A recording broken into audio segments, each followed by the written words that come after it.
Welcome into Think Deeper podcast presented by Focus Press. Jack Wilkie, Joe Wilkie, Will Harrub with you once again for what we a couple of years ago we did a first one of these, the holiday hangout last year. We didn't get around to it. It's a couple days before Christmas, a little more of a lighthearted thing. Obviously, we know people will be traveling, and so hopefully you'll get to listen on the way wherever you're going or whatever you may be doing this week. But nothing real heavy hitting towards the I end was of gonna the say year here. if you're here for the deep intellectual discussions, maybe come back next Right. week. Yeah.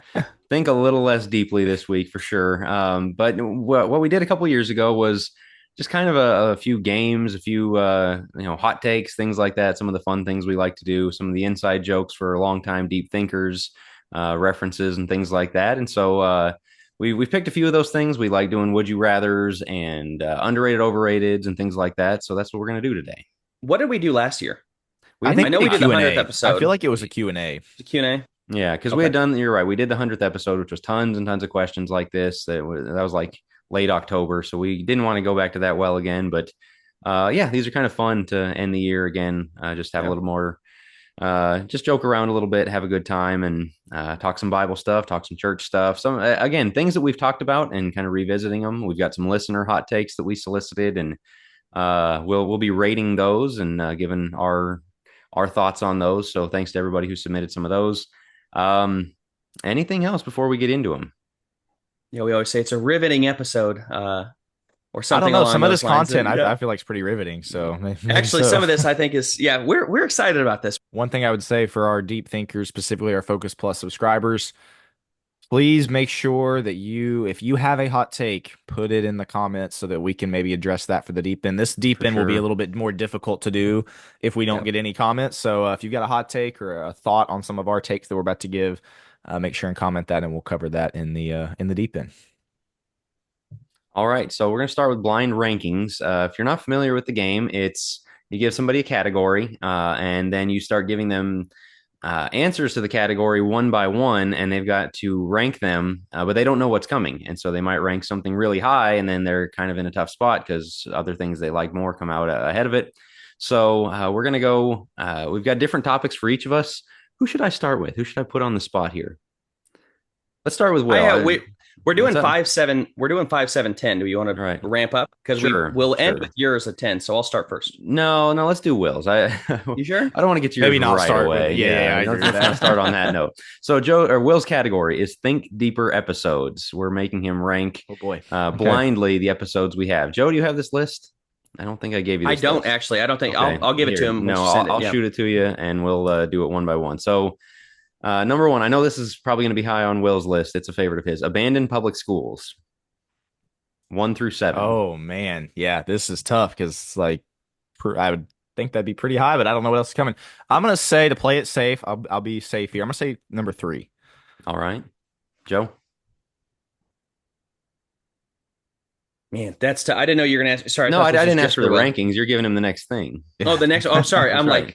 So okay. We've got that at 3. Feminized leadership. That one's probably gonna have to be ranked pretty low because I don't remember I don't remember doing that episode. I know we've talked about feminized leadership before. When was that? I think it was like April of this year. Oh, the feminized church. There it is. My goodness. Yeah, I mean, I'll go with 6 on that. 6. Okay. Based on the fact that I don't remember exactly what we talked about. All right. Musical worship. We did all things hymns and styles and things like that. I really enjoyed that one. This is tough because it's like, is it my personal favorite or is what I think was one of the best episodes that we did? I don't think that one. Public schools, or is it below public schools? No, it's definitely not above public schools. I'm gonna have to go with 4 on that one. All right, Joe. Okay. God's view of reproduction and fertility practices with Dr. Brad Harrub. Do you know Dr. Brad? Have you met him before? You're not going to put the Brad episode at number 7, are you? Brad, if you're listening, sorry, just that Christmas fourth is coming person up. made it a worse episode in my opinion. No, that was funny enough before about June of last year. That was our most listened to episode by far. Then something happened. Goodness, that's an older one too. Okay, so I'm gonna go. Man, I'm like crowding the middle here. I don't want to necessarily go 5 with this one because I already have a 3 and a 4. Based on my personal enjoyment of that one, I'm gonna go number 5. Okay. I'm probably You just didn't want to say 7 because it's his dad. You get in trouble. Well, I thought. See, the problem is that would be like a perfect 4, 3 or 4, but I've already taken those. That's the problem with blind rankings. All right, there next. You go. Masculinity matters. Oh, that's a good one. That's a good one. I'm gonna go with number 2 on that one. All right. That was probably our earliest, like our first one that we got a lot of good feedback on, and a lot of that was a good one. So that's still one people talk about. Go ahead, Joe. How to know when a church has been captured, the critical theory episode. Oh, well, let's go with 7 on that one. Well, I don't think your number 1 is going to be what happens when we die. Oh man. Yeah. Oh man. So the number 1 Think Deeper episode of all time, according to Will Harrub. So to recap, your list is what happens when we die first, masculinity matters second, abandoned public schools third, feminized leadership, or no, musical worship 4, the reproductive episode with Dr. Brad Harrub 5, feminized leadership 6, how to know when a church has been captured 7. Okay, so if I was doing swap, if you could do one change. Yeah. See, he gave me like the best one first. I'd probably actually go abandoned public schools first. Okay. I'd probably leave masculinity matters where it is at number 2. You can do a swap. You can't. I thought you were asking me to like one moves to 4, 4 moves to 1 type of thing. So one swap. 3 and 1. Abandoned public schools goes to 1. All right. I can't have my number 1 be wrong. Right. So yeah, that'd be my swap. Right. That's good. That was good. That's good. That's good. All right. Are we doing Jack next, or are we doing Joe? Maybe do Joe last. Yeah, let's do Jack next. Okay. Let's do Jack next. All right, Jack. So Jack's blind ranking is he is going to rank Focus Press products. Joe, I'm going to text you this list in the order that I have. The order is very important here. Okay. Here we go. 10. There's going to be 10 here. The first one. It's a lot. Convicted. This is rough. Convicted. Oh man. So hold on. Categories here. When you say products, are we talking strictly books and DVDs, or You'll find out? No, we are not. No, I need to know. I need to know. No, like it's not just books. It's not just books, and not just DVDs. Oh man, I'm gonna say, Convicted has sold so many copies. It's been used by so many people. It's so useful. It can't be lower than 2. So let's say 2. Okay. I was going to say, is he going to lose number 1 right up there? Will you keep the list for me? Yes, I will. So he's got Convicted at number 2. All right, Joe, take away on the next one. Failure. Oh man, that's my book on public education. Unlike Will's podcast list, this one's going very low. 8. Oh wait. Yeah. Wow. See, I was curious to throw that out throw that one out there. Yeah. It's, come a long way, I think. I should have let Joe ask this next one. I wanted to have one from all of us on here. Quick Guide to Quitting Porn is number 3. And it's short. That's okay. You can put it in 9 or 10. It's useful. Let's put it in the middle. I think that's a pretty big help for people. So what number? You going 5? 5. Joe's Quick Guide to Quitting Porn. What a nice guy. What a nice guy. So he ranks that above Failure. How about that? Oh yeah. Wow. That's so nice of him. Okay. Who Let the Dogma Out? Podcast. Oh man. Oh man. This is a fun one. I love that podcast. A little bit of a insider info here is wheels are turning to bring it back. So we get a lot of questions about that. So that's really insider because I didn't know that either. Yeah. Unfortunately, we've kind of got the rotating chair thing. We're gonna have to do that again, but we think we got a third guy. We are looking at it starting next year. So 3. Wow. He's going to be faced with some tough decisions later on. Oh boy, he is. All right, Family Worship Guide. That's another really good one. Oh man, I did not do this well. Like, I think it should be above Joe's book, but I don't want to take the 4 spot. 5 was generous. 5 was generous. 7. Sorry, Will.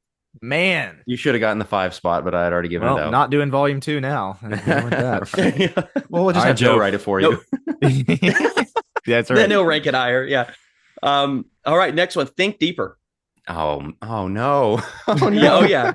Will loaded this. He stacked this list, man. 1, 3, or oh no, what did I give? Oh, I gave So three you away. have So 1 or yeah, 4. you You have have 1 and 4, your top one, two four, left. 6, 9, and 10, and the other ones are doozies. I'll just tell you that. I have to give it 1. Here we are. We're gonna give it to 1. Go, gotta So go 1. I figured Oh, that's how it would go. okay. All right, Will, I next believe up. it's you. Yeah. Yeah, it's me. Walking with the Word. Mark, the Mark Study Guide. oh man, I should have put failure lower. We'll put this at 9. So, Joe, what Okay. do we have left with 3 products We to have go? 4, 6, and 10 left. 4, Okay, 6, so and it's 10. pretty spread out. Oh. Okay. Our Patreon. Oh, Focus Plus. Focus Plus. 6. I can see how this is going to go. Oh no. All right, the second to last one. Think Magazine. Oh no. 4 and 10. I'm sorry. I think I know what number 4 is gonna know what's left, so I'm gonna say 10 for Think. I might regret that if this is some other thing, but All right, Joe. Well, of course This not. last Yeah, one. of course not. The very last one, Church Reset. no, I knew that's what it was gonna be. Yeah, 4 is fine. So, All right, so Joe, here's the list. read the list. Here's Here. the list. oh man. Number 1, Think Deeper. Number 2, Convicted. Number 3, Who Let the Dogma Out. Number 4, Church Reset. Number 5, Quick Guide to Quitting Porn. Number 6, Focus Plus. Number 7, Family Worship Guide. Number 8, Failure. Number 9, Mark, the Working with the Word Mark. And number 10, Think Magazine. That's not so a Jack, bad you list. That's That's not a pretty bad list. solid. What would you you get swap? one swap. Um.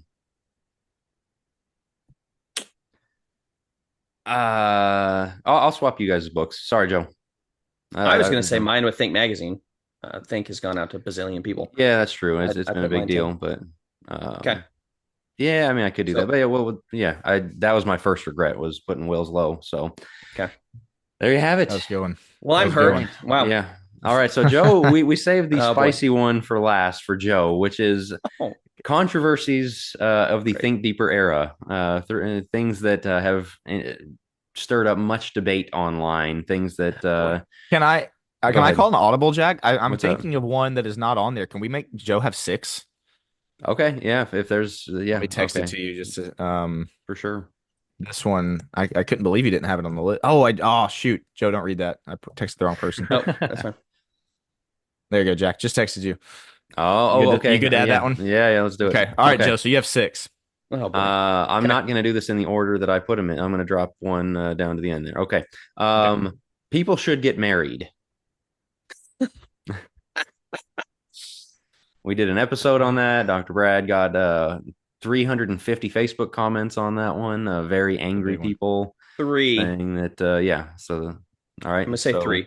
That was a good one. That was a good one. The whole debate Okay. over I think gifts it's of singleness. and all okay. that. Let me ask you this: Are we talking? Not. I don't know if you want to say fun, but like most fun. Are we talking most significant in terms of content? I would not say fun with the way Okay. this is going to go, but Well, yeah, it's probably not fun, but yeah, okay. In terms of like how much it blew up, I suppose. sure, Like, Yeah, sure. Okay. I'm gonna go ahead and do the one that I accidentally texted Joe. Boycotting Disney. oh man, if it's a personal favorite of mine, that'd go way high. Mhm. We were on that ahead of everybody. 4. okay, Oh wow. I thought you'd have that higher. yeah, I will. Yeah, I think I have a few of these other ones. Yeah. all right. Well, so wait. I took 3 and 4, right? Yeah. Yeah. I know one of them that's going to have to be number well, 1. I I don't even think- know the other ones though. I think this one is going to be pretty low for you, but open communion versus serving the Lord's Supper to everybody thing versus more closed or whatever.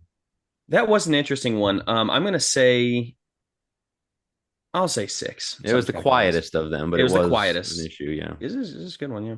All right, 3 left. Will, what do you got? All right. Dressing up for church.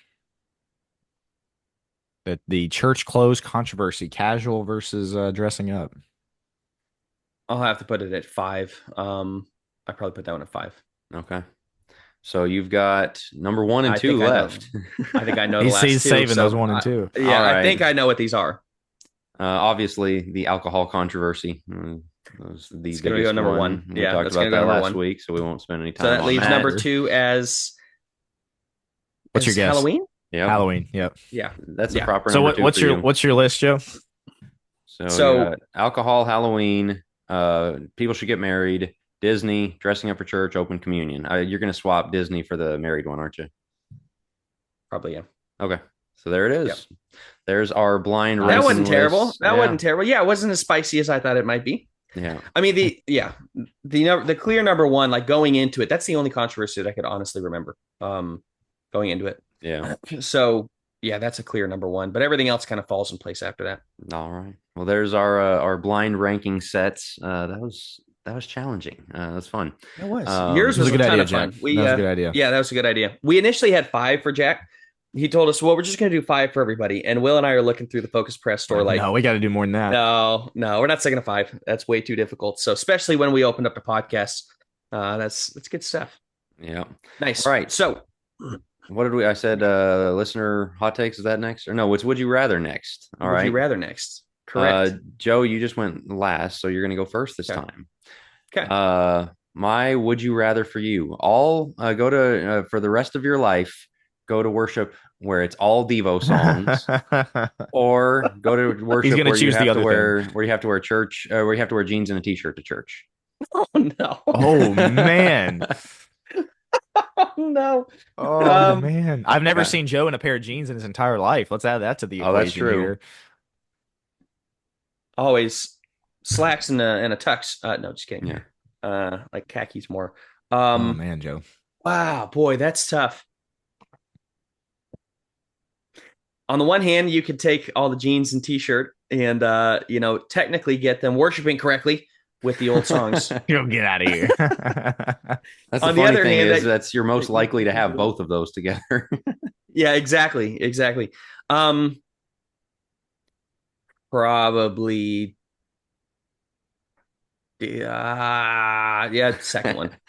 I'd rather go with the jeans. That's you'd rather wear casual than you're just entrenched in this take. That's all it is. Yeah, you're just so can't let it go. The other one would lead. No. Okay, no, I will switch because there are some Devo songs that I genuinely do like. If it was only that, it would be tough. But I can't get around the idea of wearing casual on a Sunday morning. That grates on my nerves too much. So I'd go the first one. That's a very good one. The listeners, if you have a would you, if you have a would you rather, give it to us, but also tell us where you are on that one. Devo songs all the time or casual church all the time. Some of you might already do that, and so that's an easy one. But we had Joe dancing there. Will came up with one for Jack, and this is classic. Oh no, I'm proud of this one. All right, Jack, would you rather have your diet be made up of things cooked in seed oils? Oh no. Or be a youth minister at a mega church. Oh no! Oh, youth minister at a mega church. That easy? Oh, is that easy? That easy, huh? Oh yeah. Wow. It's that bad for you. And I can do a little bit of I have a little more agency with the other one. So I cannot picture Jack as a youth minister, let alone a youth minister at a mega church. No, it would be I'd be like Righteous Lot. No, I'm kidding. I'm kidding. But no, that's an easy one for me. Joe hit Will with his. I think we're gonna have him dancing too. This one is way less serious, way less church related. I couldn't come up with it on that front. Would you rather your son become a Michael Jordan super fan or an Alabama fan? Oh no. Oh, that's good. Oh, for the record, for those that do not know, Will is the biggest LeBron James fan out there. He is definitely on the LeBron is the GOAT conversation rather than Michael Jordan. So yes, we know that's going to stir up some controversy. Yeah, no. My answer is Alabama fan. You would rather him be an Alabama fan? Yeah, I can't deal with the Michael Jordan super fans. All right, I'm teaching Jackson to say Roll Tide. Not that I'm an Alabama fan, but no, just because it's funny. Okay. That is not what I thought you'd pick. I can't deal with this Michael Jordan stands, as they say. All right, it's time to rate. Oh, go ahead. I was just going to say he didn't grow up in the 80s watching where everything was better back then. So, it's... Oh, boy. Joe's going to get more people mad at him. I was going to say. Hey, guys. Jack Wilkie here, and I wanted to tell you about the Focus Press holiday sales going on December 3rd through mid-January. We've got discounts on all kinds of books and DVDs, including devotionals, our Teen Devos or Will Harrub's Family Worship Guide for family devotional times. We also have books and DVDs on the fundamentals of the faith, like Dr. Brad Harrub and Will Harrub's Starting Line or my book Sunday School Catch-Up. And, of course, there's deeper studies, such as Dr. Brad Harrub's Convicted, A Scientist Examines the Evidence for Christianity, or my book Church Reset, God's Design for So Much More. Get discounts on these and all of our other content aimed at shoring up your walk, your home, and your church as we aim to help you stand strong in today's world. Check it out at focuspress.org/shop.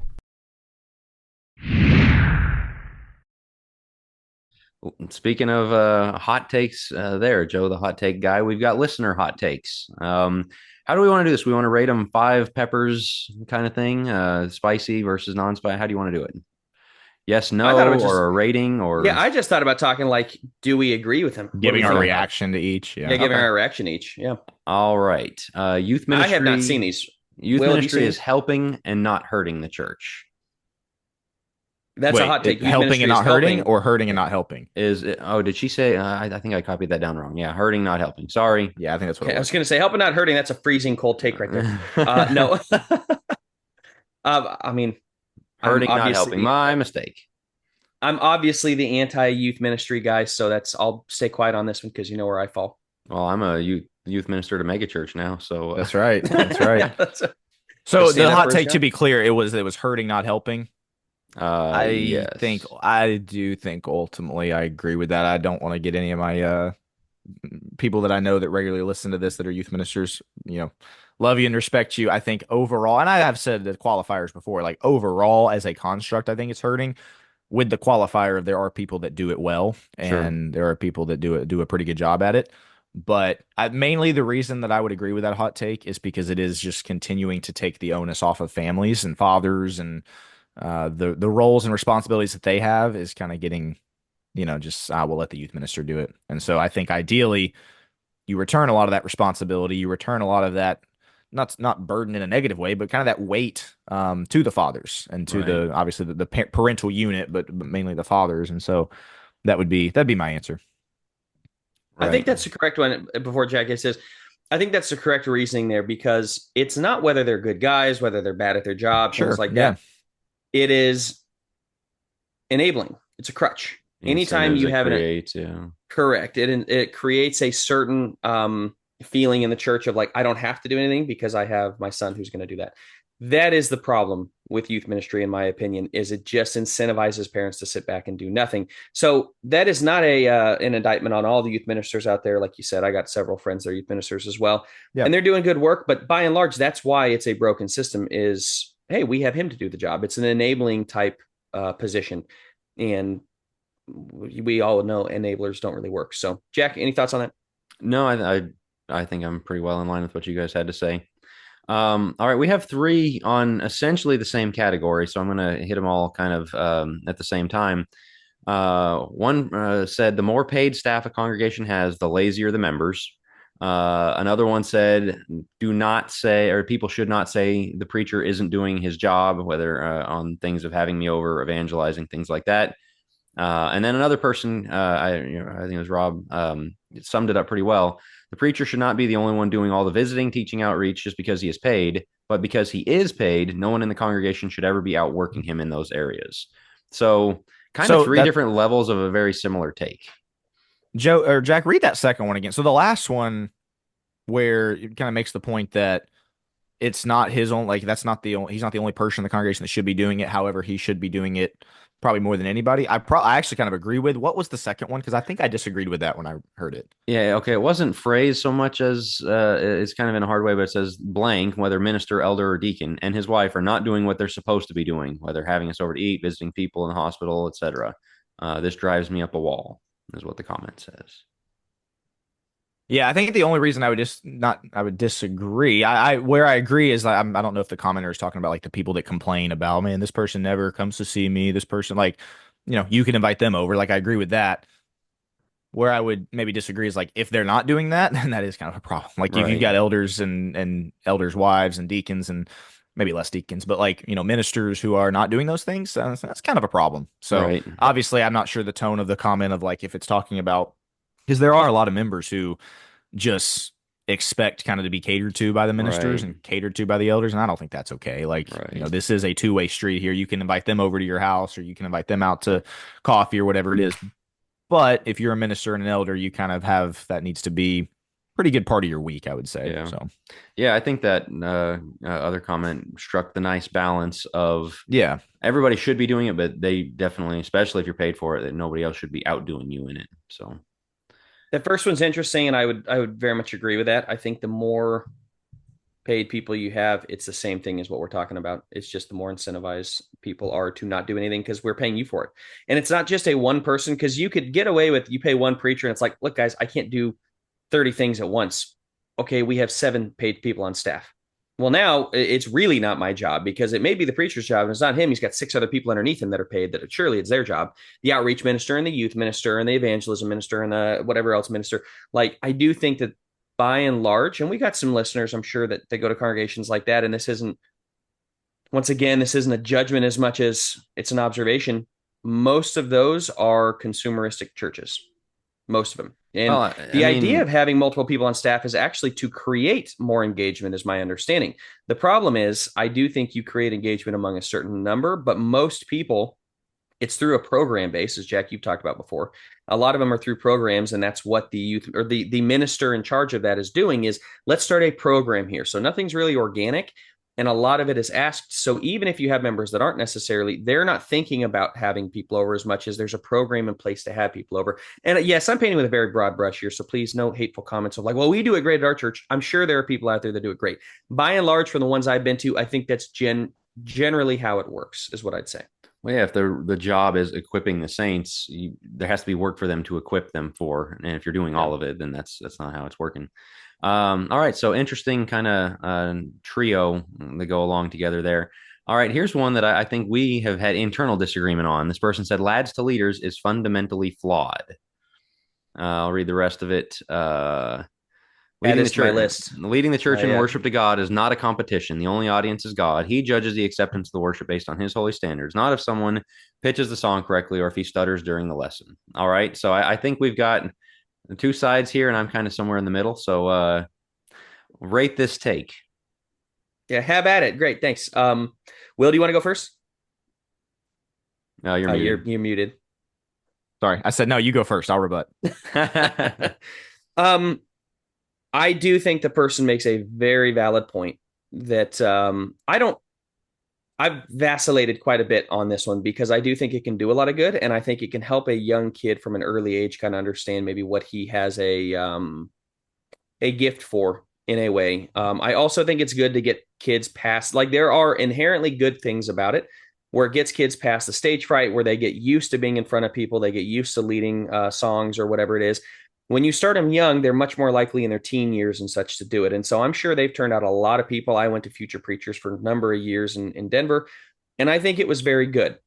The person's critique is very legitimate, though, in the fact that having kids that go away bawling because, man, they didn't do it super well, I think the upside is really good. The downside is really bad. I think it can really discourage kids from wanting to, when they do get stage fright and run off, and then they're getting judged and they're not in the winner's circle. And so it takes it and makes what should be them just getting up in front of the congregation when they're young and helping lead to, yes, we're making it a competition. And the competition piece is part what makes it fun for the kids, and partly what makes it brutal, in that I grew up playing hockey. Competition is natural. Competition is normal. It's actually really healthy, especially for young guys. When it comes to the Word of God, I don't think competition really helps all that much. So here's my question, Joe. What would you say the purpose of Lads to Leaders is? The best parts of Lads to Leaders, the purpose is to get kids in the Word, get kids studying for Bible, get kids who are studying to preach and things like that, to get up there and give a lesson and really helping them in that way. So I could easily make the case that the best parts of Lads to Leaders is about that. I could also easily make the case that the worst parts of Lads to Leaders really discourages hold on. young But what do kids. you say the purpose of Lads to Leaders is? Like, what is the purpose of it? I There's a think- reason I'm asking this. I just got to set it up here. You can't have the purpose without the competition. So it is to compete about the Word of God, is really what it comes down to. Okay, If maybe we're I'm gonna be asking, honest maybe about I'm it. asking wrong. Essentially, what's the objective? What's the goal? For kids ultimately to work on themselves, but once again, To that is improve forgetting. or to grow into and to improve the way that they lead in worship, right? Can they do that without competition? What is the purpose of a preaching school? Oh, I would say that's way different. That's way different. Okay. So why? Obviously, it's different Because in the sense of like one, you're going for an education, but like the purpose one to is a me is school that has like standards to hit with the state and things like that. Like you have to give grades. You have otherwise it's not a school. This one is not having a standard to meet where kids are signing up to go to school for 2 years of their life and are going to be doing deep Bible study and writing papers and taking but I tests and think things they like that obviously consistently.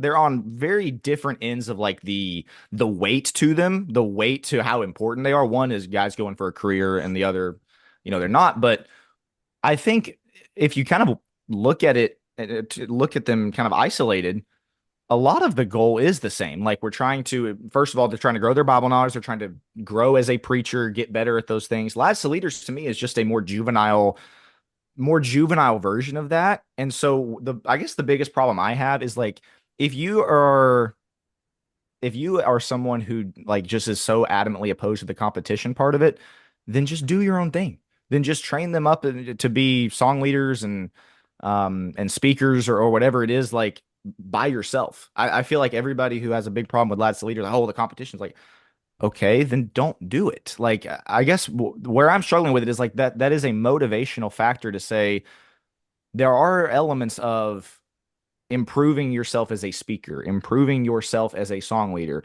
improving your Bible study, like improving your ability to, memorize things about the Bible. And if it's just kind of a free for all, hey, everybody wants to do their own thing, I feel like it would kind of be a pointless exercise, if that makes sense. Like if everybody's just, hey, free for all, do your own thing. I with the qualification of yes, there are a lot of people that take it way too far, like make it all about the competition. You got to, make it like a sporting event.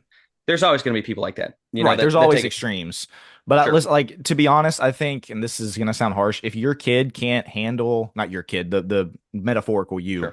can't handle the fact that somebody else did a better job than him and he's going to go out crying, he probably shouldn't be in Lads Leaders in the first place. He probably has some other things he needs to work on if that's kind of the reaction he gets from that. And so I feel like, I guess what I'm saying is I feel like people hide behind the cry. Oh, don't you feel bad for the poor little kid crying? Like, yes, I do, but he probably shouldn't be in Lads Leaders at that point. So don't hide behind him when there's a much better purpose, I think, to it. Here's the other thing I'd add, then I want Jack's comments on this to wade into this. Here's the one other thing I'd add, two other things.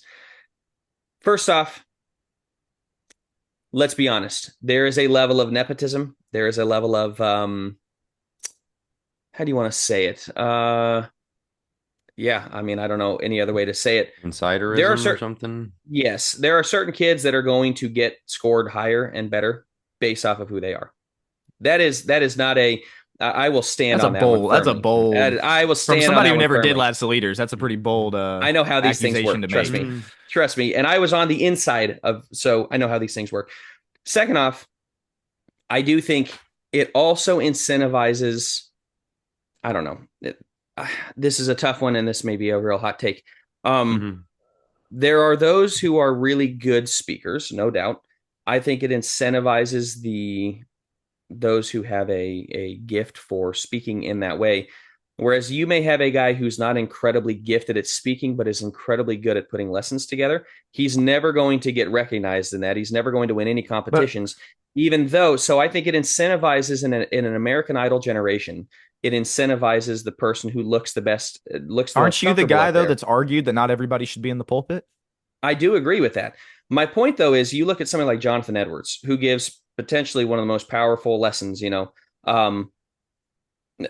is it? Sinners in the hands of an angry God, yeah. Right. And my understanding is he was incredibly monotone during it, but my goodness, it sounds like he should have done Lads to Leaders then. Sorry. Sounds like he would have lost at Lads to Leaders and would have gone away crying and never preached that lesson because we wouldn't have given him the opportunity because he is because he's not Joel Osteen up there. That's what I guess what I'm hearing is Joel Osteen kids. I guess what I'm just hearing is like an aversion to the idea that some people are better at this than others, and you do want to you want to get kids better at it. Define better. This is this spreads into so much more because I know I'm really zeroing in on the speaking part of it, but that's a big part of Lads to Leaders. I'm not a huge fan, and maybe this is just because I'm not a great preacher. I don't know, because I'm a little all over the place. I don't like homiletics classes. I've taken several of them. I took them every year in Future Preachers for 7 years. I took 3 different homiletics classes in Bear Valley. I've read the homiletics books. I'm very aware of the homiletics, and all it comes down to is gimmicky. You got to get them in the first 5 seconds. You got to keep them. And there are people that are fantastic at it, and it's complete fluff. And there are people that maybe aren't the greatest of speakers, but my goodness, they are fantastic preachers. I'm not saying that we shouldn't be striving for both, no doubt. My point is, Lads to Leaders is going to incentivize the Joel Osteens rather than the Jonathan Edwards. It just is. So that would be my other side of it. I'm with you, Will, in the fact that, look, if you can't take the heat, stay out of the kitchen type of thing. You need to know your kid. You need to know if he's gonna end up collapsing type of thing.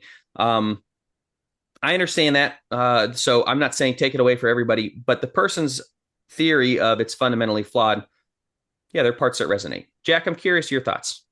I got one follow-up question, but Jack, you go ahead. You've been quiet for a bit. Yeah, I don't really have a lot to say. I don't think there's that much of a difference between this and the schools.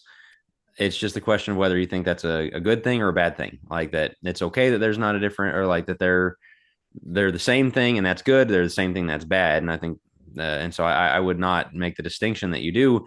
I think Joe has a point about the kind of preaching we pursue, what we think of as good. But on the other hand, Will, you have a point of like technical proficiency in song leading and speaking and all that. It's not just anybody can get up and do it. Those are good things. Obviously, kids knowing the Bible is a good thing. You can get into the competition side of it. I'm not a huge fan of that because that motivation evaporates as you once you graduate out of this thing. Nobody's giving you a trophy for memorizing Bible verses, and so on the other hand, they know those verses now, and sometimes for life. And so that's there's it's a mixed bag. Give or take. Yeah. And I can say you can say there's plenty of good fruit that comes from it. And so, on the other hand, I'm not sure I'm going to do it with my kids, even though I want them to know the Bible. And if the boys are inclined toward preaching, song leading, whatever, I want them to do it well. I'm not sure. Yeah. And so, that's a big, long non-answer to say I see good and bad. Yeah, thanks Two things I'll say ahead. first. One, I don't believe it's the golden ticket that the Lads to Leaders convention pushes. Like, 90% success rate of no, I think that's ridiculous.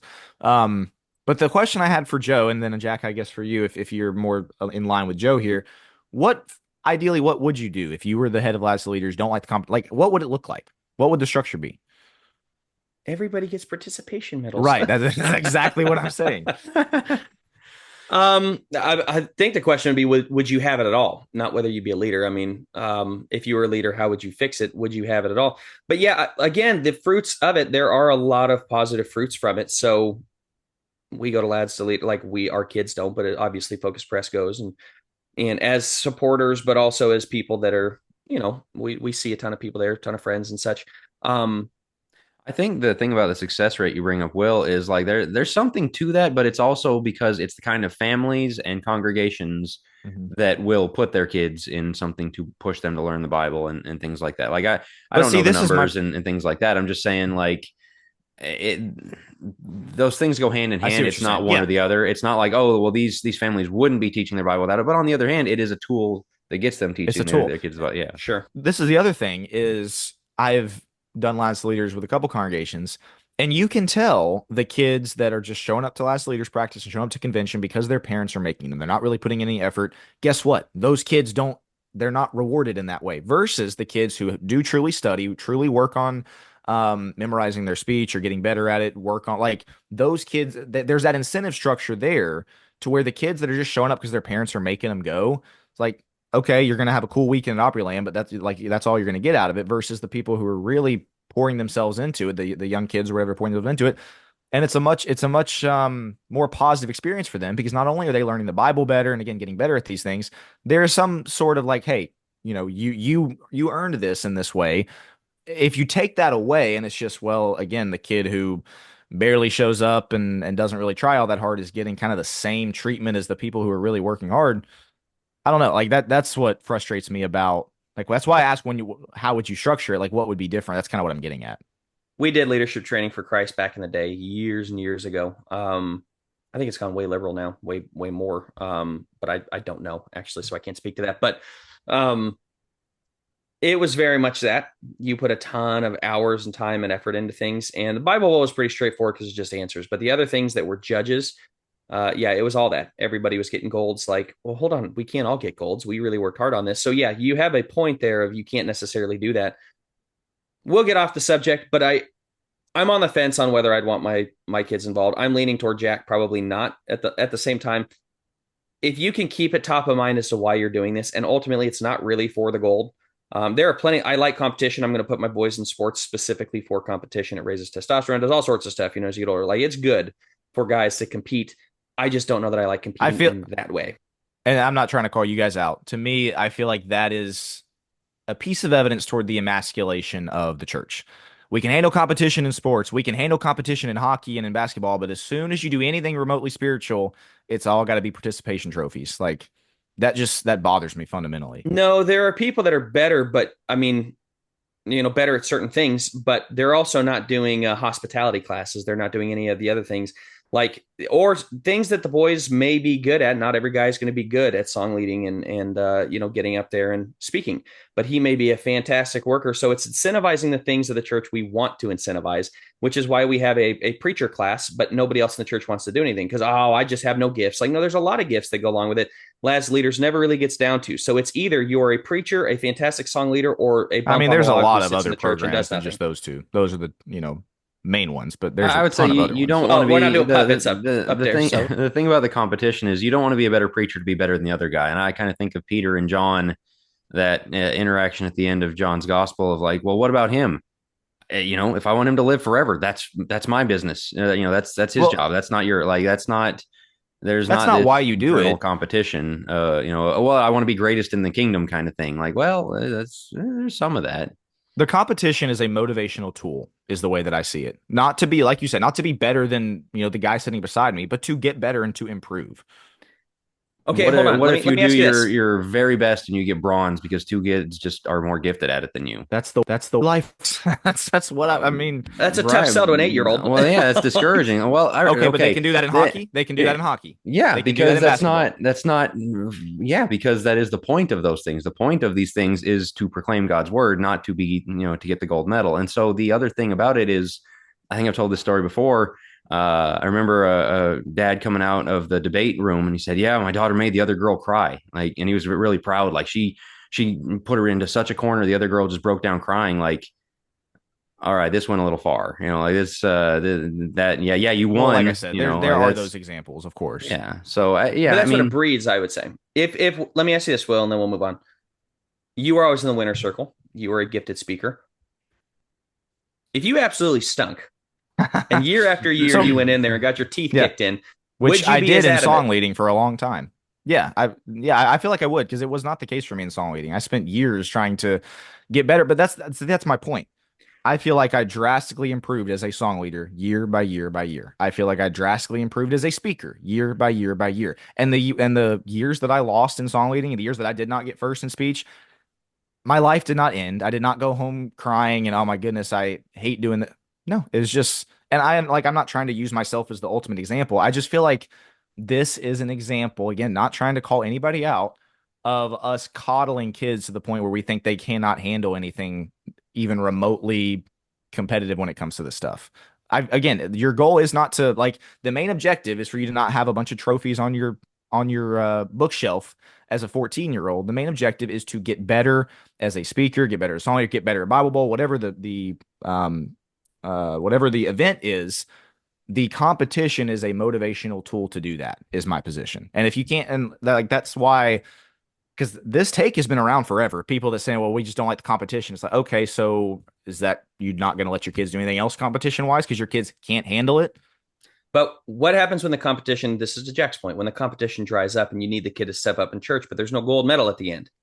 You need him to memorize scripture, but he's not getting judged off of this. He's not, like, you need him to do all of these things in the church. Whereas if I play hockey, to this day, there are going to be winners and there are going to be losers. And if I play hockey at 70 years old, they're going to be winners, they're going to be losers.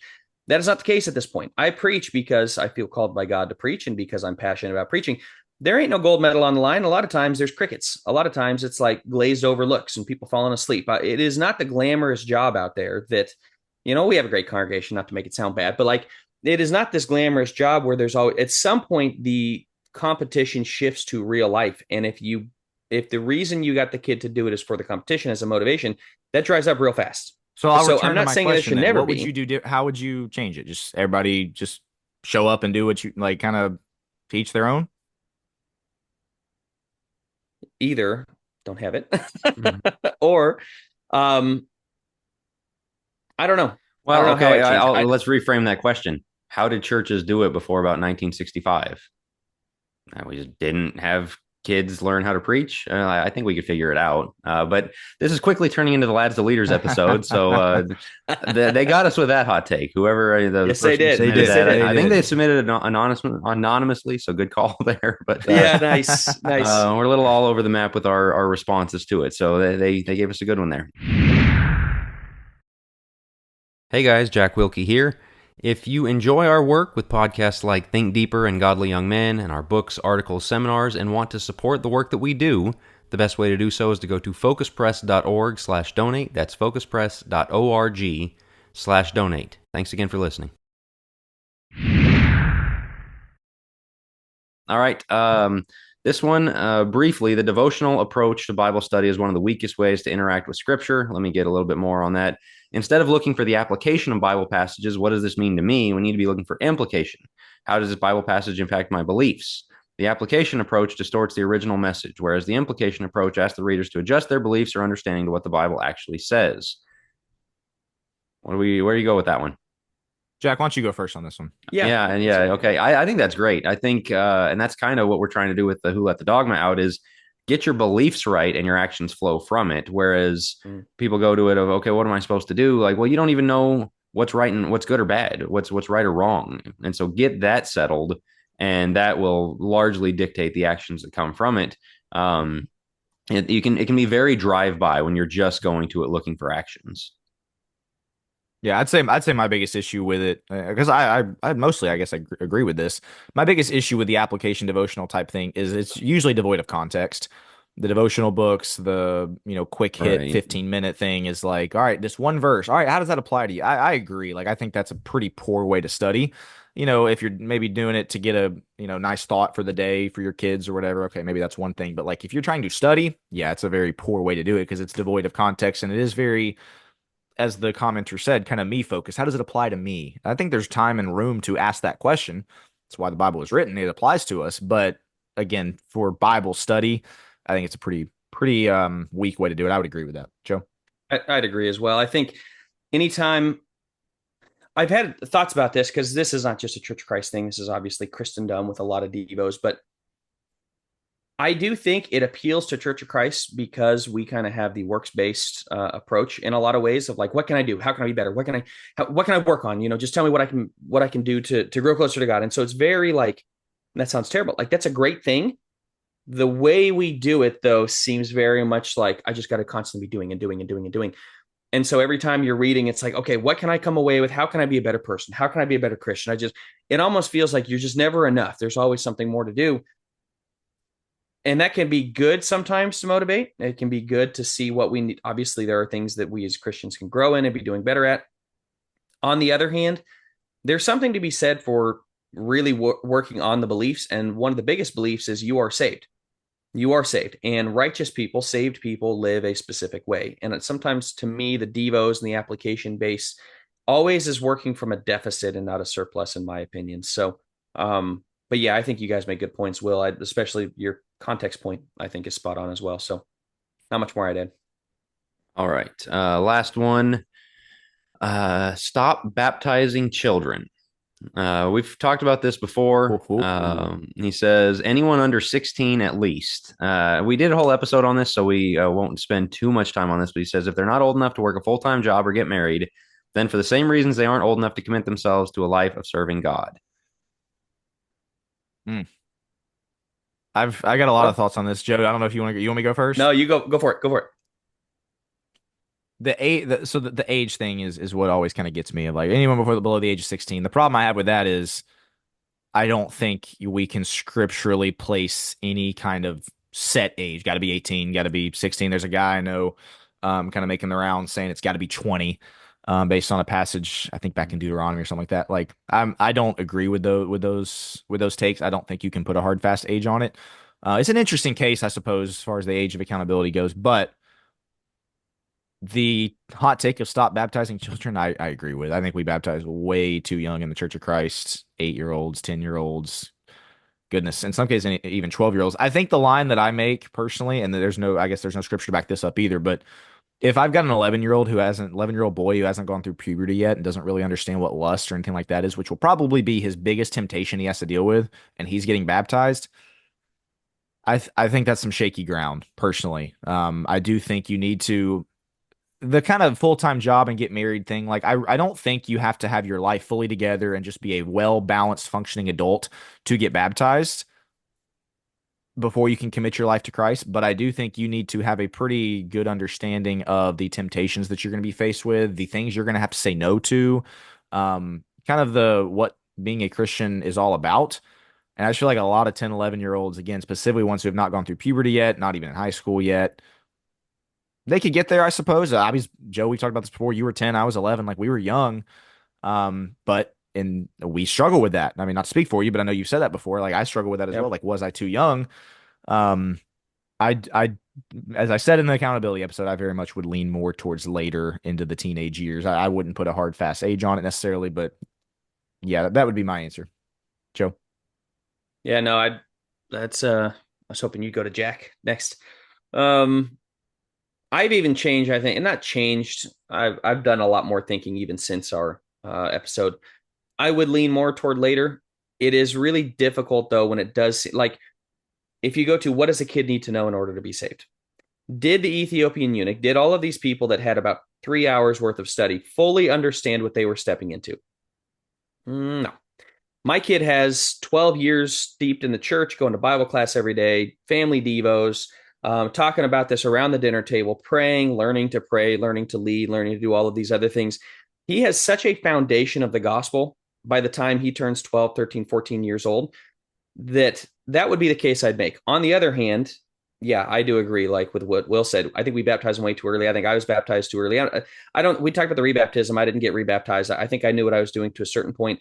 It just makes it very difficult too early on. So if I was making the case for a little bit earlier, and I would say earlier being 13, 14, I would say my kids know more about the gospel than the Ethiopian eunuch or somebody like that, the Philippian jailer ever did. And they got baptized and they lived for all we know, lived faithful lives to Christ.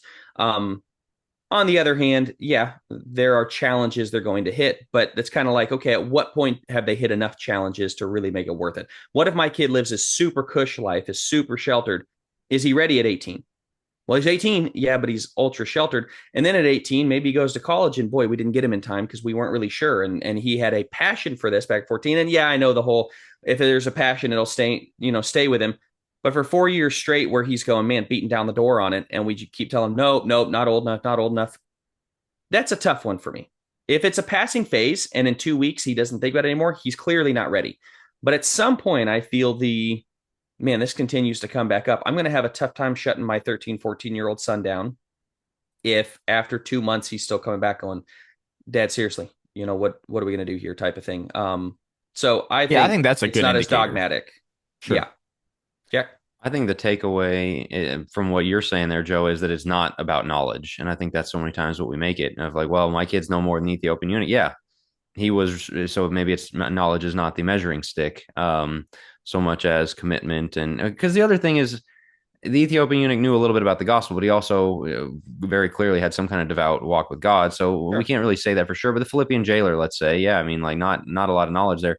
So that doesn't matter. But you notice those are adults. Those are people who could say, all right, I'm on board with this and I'm going to make it my life. And so, I mean, putting a number on it like 16, that's kind of hard. On the other hand, as I think I've said before, and so we can move on from this, I do trend a little higher than the 10, 11, 12, 13.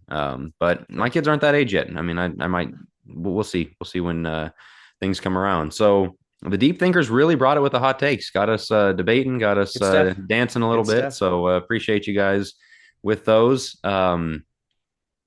What we have a few quick hit ones before we get out of here. And I think Joe, you're on top of that one. Okay. We got overrated, underrated. Just getting fast takes here, fellas. Okay, we need to define this a little bit first. Like when we say something's overrated, we're not saying it stinks. We're not saying right. So kind of define that. So yes, the overrated would be like it is held up to a degree that is, that sounds horrible of scripture because we are going to do Bible books on this, but kind of like we talk about it a ton and maybe not other stuff as much as we should. Whereas underrated is like, we don't talk about this enough. There are so many things that are in this book that we need to be talking about more. So that's kind of where it's Are coming we from, more of how are we much adding emphasis a we place on these. properly rated, like over, under, or just right, or is it we got I to think choose just one? right. No, I think Okay. just right is okay. Okay. Because a couple of these I put as that. But I'm curious, overrated, underrated, maybe you're just right. The Book of Job. Jack? Underrated. Hmm. You forget how Uh, long it is. Like yep. it's kind of okay. Everything happens at the first. He loses it, and his wife turns on him, and his friends show up. But those dialogues go on and on and on, and then of Yep. course God shows up at the end. And so I think mostly we think about the first 5 or 6 chapters of the book and the last 2 or 3, and it's really long. There's a lot there. My answer was also underrated. I think though that 3 or 4, however long it is, chapter stretch where God speaks up and all right, Job, you had your turn. It's my turn here. Right. I think those are some of the most powerful chapters in the entire Old Testament, as God is basically putting Job in his place to a degree and kind of really detailing his power and just the overall story of Job. I love a lot, so I would say underrated as well.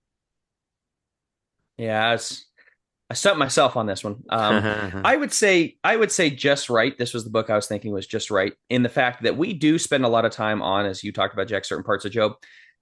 We'd probably need to spend more time on the other parts, but as much time as we spend on the book of Job, there are a lot of parts that are like, what?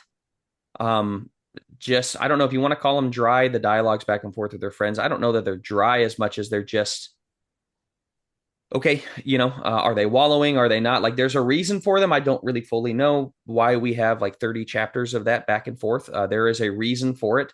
I know there's good studies out there and such, but it's a little bit difficult to understand. For that reason, we do spend time on Job. I just feel like we don't spend time on those parts. And so I feel like it's just right. Maybe a little more. We spend a little, like, this sounds terrible. Those parts, those 30 chapters are underrated. The other 10 are almost overrated in terms of how much we discuss those, which sandwich is in the middle of just right, is kind of what I'd say. Next one, the Book of Jude. Will, you go first on this one, then I'll go first on this. Yeah, I know y'all's answer Well, because y'all it did can't really be the overrated. yeah, I know, like I Well, can't. Go yeah, ahead, because Joe. the reason why I put this on there is you are getting, and maybe I should have done Revelation.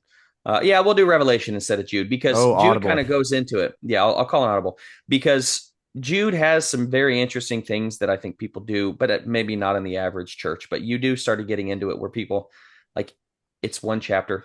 Is it? Well, I think it's underrated. And I imagine that would be the consensus here. But somebody get into it. So let's do Revelation. If you're doing Revelation, I'll say underrated. I mean, there's not a lot of sermons going around about Revelation. Y'all's class was excellent. First class I'd ever sat through about Revelation. So I'll give y'all the Revelation portion of this Appreciate it. podcast here, and I'll say underrated. It's weird. It depends on what your view of it is. Like it's either Exactly. wildly overrated because some Right. people just look to it for everything and like it's the roadmap to the world. Or if you don't, kind of the amillennial and maybe even post millennial views, um, it's kind of underrated. It's kind of like well, it's stuff that happened back in like 300 AD, so that's kind of it, and you move on. Like no, there's still some impactful stuff, and I think Sure. that'd be the wrong interpretation. So I'd say in the churches of Christ generally, I agree with Will. It's underrated, Joe. Okay. I was actually going to go with overrated. Underrated from that perspective, overrated from the other. I was just looking at the drones in New Jersey. What's going Oh on there? no, yeah. Nobody really knows. And here we go with the Revelation. And I saw at least 2 to 3 comments of this is in the book of Revelations. Like, okay, You're come on, right. guys. Mm. It's Revelation, and that's not what's happening here. But they very much think so. It's like everything that goes wrong. Let's whip out the book of Revelation and figure Yeah. out how it fits. That's how it's overrated. But yes, from a partial preterist point of view type of thing, it's very underrated because I think it does open up a lot of the New Testament when you start looking at it through that lens. So, okay, next one, Book of Ruth, and I'll go on this one. Going back and forth, I was going to say overrated on this, but the more I study Ruth, the more I love it. So I'm going to say just right in this one. You can't say just right for two. Sorry, got to pick Yeah. up one. Okay. I think it's overrated. Mm, Overrated. okay. There are some really good points to Ruth. By and large, we spend a lot and talk about Ruth, or we spend time, referencing the book and such. We don't really ever, like hardly any class ever goes into the kinsman redeemer and what all that's about and kind of the background. So that part, if you actually get into it, that's fantastic. But most of the time we talk about Ruth as this great love story and kind of leave it at that. And that to me makes it overrated. Like you're missing the point. So From that, it's kind of the same as Revelation, which is underrated in certain ways, but overrated in the way that we handle it. I'm going to use my just right here. That was going to be my answer, but I haven't used that yet. So I'm going to say just right. I mean, there's a lot of really good stuff in Ruth. Um, but to your point, kind of the narrative side of it that gets kind of blown up of, oh, Boaz and Ruth, like, and that's a cool part of the Bible is that Sure. people love romance stories and that kind of thing, and that there is a good one in Ruth. And so that I don't want to take away from that or denigrate that. I think that's really cool. But yeah, I'll say just right. Yeah, I'll go with the same. Okay, lame. All right. Then again, that was all three of us. Book of James. I thought this might be an interesting one. The That's Book of good. James. Overrated or underrated? Man, that's hard. That's tough. And we've all used our just right, so none of us can right. Yeah. It's incredibly popular, but that doesn't mean it's overrated, right? I mean, like um All right. it's very useful. Go ahead, Will. I'll go. I'm gonna say underrated, believe it or not. I know overrated does, like, to Jack's point, seems like the Vegas favorite here, as they say, because it is so popular. I think the reason I'd say underrated is because people treat it kind of like the Proverbs of, like, here's a bite-sized verse, here's this, here's like kind of like separated things. And if you study the book of James, I mean, a lot of these things are inherently related. It's not quite like Paul, where you can see he's building out a point over 2 or 3 chapters. It's obviously not like that. But it is fun for me, specifically, I think of chapter 1, to kind of go through, okay, why does he go to this? And then why does he go to this? And I think you can really get into the text there and see why is he making that connection, and why is that there. I think the faith without works discussion, when paired with Romans 4, is fascinating. Again, not to just use it as a bite side. Oh, faith without works is dead. Okay, no. How does that fit with Romans 4, and how does that fit with what Paul was teaching in the whole book of Romans? I think that's a fascinating discussion. Again, if you remove just the bite size approach to it, so I'm going to say underrated. I mean, it's a really really good book. I'm going to take the Martin Luther answer and say overrated. I Um, figured. yeah, I think it's overrated. I was studying with Alyssa. She was they were doing a women's Bible study, and I was studying alongside her and showing her some of my notes, and she's very good at Bible study and getting a lot better. And so she was showing me some of her stuff. I was like, that's really cool. And reading some books on it and whatnot. By and large, though, James is a tough one for me to get into. Some of those, you're right. Some of this does have a theme throughout. There are other parts that are like, what are you talking about? It is difficult to follow at certain times in the book where he just pivots to something, and getting a through line is really difficult. Whereas Paul really, as you said, builds a thought. John builds a thought. You can see the thread throughout. James, I have a tough time seeing the thread. The other thing of James is I do think he's obviously it's a exposition on Sermon on the Mount in so many ways, but I think it is since it's the earliest book of the Bible, earliest written rather of the New Testament, a lot of Jewish problems, the not judging your brother. He says some tough statements of like, well, just don't judge. Don't judge at all. Like, yeah, but he never really clarifies on the righteous judgment thing, which we can get more from the Sermon on the Mount. But I think he could have done a better, and I know I'm critiquing the way that God Wow. wrote the Bible, but like it would If have I been was writing helpful James, to this is what I would have Yeah. done. this is what I would have done. It Yeah, I would have got a been few helpful to pointers here for you, expound. James. Yeah, that's right. Sit down, James. I know got you this had the one. Holy Spirit Yeah. inspiring you, but Yeah, well, yeah. it would have been helpful to Would expound would on he have some of gotten the gold those. medal? Oh man. Winner So yeah, circle. we can't critique this. Everybody just gets the same. All books are exactly the same. That's There's right. none. Yeah. Hey, well, there you go. There you go. Yeah, I don't know. There are things I love about James, and there are things that are just challenging for me and challenging to get through, and not challenging in a difficult to understand way as much as like I don't exactly know what he's going for here, and the judging, and he seems to genuinely have an issue with rich people, Well, and you go, no, well, that's just the judging of the. No, he you read it again, That he might be has a an that issue might be with a it. you problem. I mean, I like, think it is, but does it not come across in that way? Now, I know he's inspired by the word, or he's inspired by the Spirit, so he doesn't. But at the same time, when you read it, that's what I'm saying. When you read James, it comes across as though that's the issue. So there's a lot more deeper study as to understanding how he gets there. But as much as we discuss it, we don't really get into the I was gonna say, controversies there. I feel like if it wasn't so talked about and preached on, Joe, you'd probably say underrated. But it's just because it is so broadcasted across the board. and it's a lot of some people's favorite book. All right, yeah, I didn't think I don't think I gave a thing. You did not give an answer. You I'm did not give curious. an answer. I'm not allowed to say. I shouldn't have used that properly on Ruth. I'll say Ruth is underrated. James is properly rated. There Oh, you come go. on. You got to give one Come side or the on, other. come on. It's a good book. It's Yeah, because Joe said overrated, I'll go with underrated. There you go. So, Great. All right, 2 to underrated, 1 to overrated. All right, all do we right. have any more books? No, those are all the books. Got 4 Those are all the songs. books. We're at this point, we probably should wrap it up because we're going to go into more. We could do one more Bible book. I'll throw out another one, and then we'll wrap it up at 5. Let's do the book of Jonah. Underrated. Underrated. Underrated. Okay, that was Okay. easy.